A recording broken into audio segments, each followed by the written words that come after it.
Hello guys, it's me Vantalakka ఛానల్కు స్వాగతం సుస్వాగతం. ఇంట్లో ఇంకా ఈ రోజు అయితే నేను ఇంట్లో ఉలవచారు బిర్యానీ అయితే చేస్తున్నాను. ఫస్ట్ టైం చేస్తున్నాను. ప్రాసెస్ చెప్తాను, వచ్చేయండి. ఫస్ట్ అయితే బాస్మతి రైస్ అయితే నానబెట్టుకోవాలి. మనకి ఎంత క్వాంటిటీలో చేస్తామనేది దాన్ని బట్టి అయితే నానబెట్టుకోవాలన్నమాట. ఒక హాఫ్ అన్ అవర్ ముందు నానబెట్టుకుంటే ఇంకా బాగుంటుంది. అది నానబెట్టేసుకున్న తర్వాత ఇంకో సైడ్ అయితే కుక్కర్లో అయితే ఉలవలు ఉంటాయి కదా, అదే ఉలవ పప్పు అందులో అయితే కొంచెం వాటర్ కూడా వేసేసుకొని మనమైతే బాయిల్ చేసేసుకోవాలి. 3 or 4 విజిల్స్ వచ్చినంత వరకు. ఒక సైడ్ బాయిల్ అవుతుంటే ఇంకో సైడ్ అయితే ఆనియన్స్, క్యారెట్ కట్ చేస్తున్నాను. నేను ఎక్కువ వెజిటేబుల్స్ అసలు ఏం వేయటం లేదు, ఎందుకంటే ఉలవచారు ఫ్లేవర్ అనేది మిస్ అయిపోతామని చెప్పేసి. ఈలోగా అయితే ఉలవ పప్పు అయితే చూసారా ఎలా మెత్తగా అయిపోయిందో.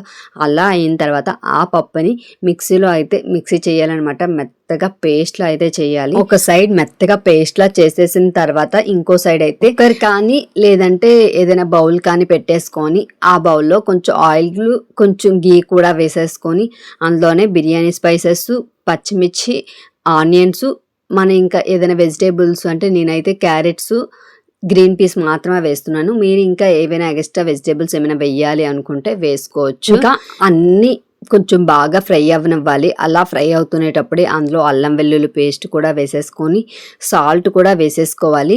సాల్ట్ కూడా వేసేసుకొని ఆల్రెడీ పేస్ట్ చేసి పెట్టుకున్న ఆ పేస్ట్ అయితే వేసుకోవాలన్నమాట. చూస్తున్నారు, ఆ పేస్ట్ అనేది అంత థిక్గా ఉంటుంది.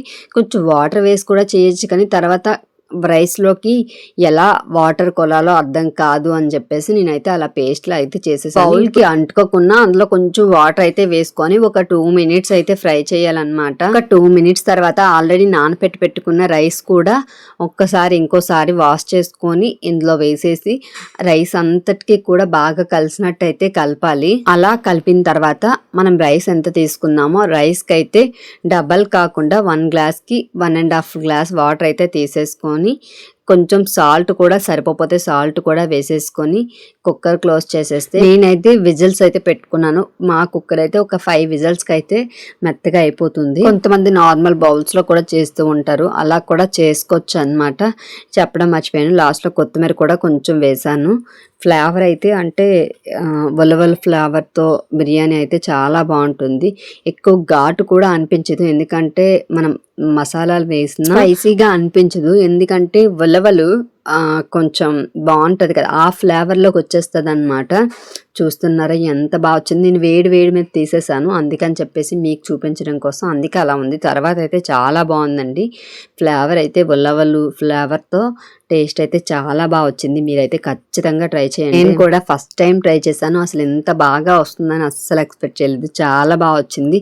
మీరు కూడా ఖచ్చితంగా ట్రై చేసి మీకు ఎలా వచ్చింది అనేది నాకైతే కామెంట్ చేయండి. అందరూ వీడియోస్ చూస్తున్నారు కానీ ఎవరు ఛానల్కి సబ్స్క్రైబ్ చేసుకోవట్లేదు, వీడియోకి చిన్న లైక్ చేయట్లేదు. ప్లీజ్ ఛానల్కి సబ్స్క్రైబ్ చేసుకొని వీడియోకి ఒక చిన్న లైక్ చేసేసి మీ వంటలక్క ఛానల్కి కొంచెం సపోర్ట్ చేయొచ్చు కదా. అలాగే వెళ్లే ముందు ఈ వీడియోకి ఒక చిన్న లైక్ చేసి వెళ్ళండి.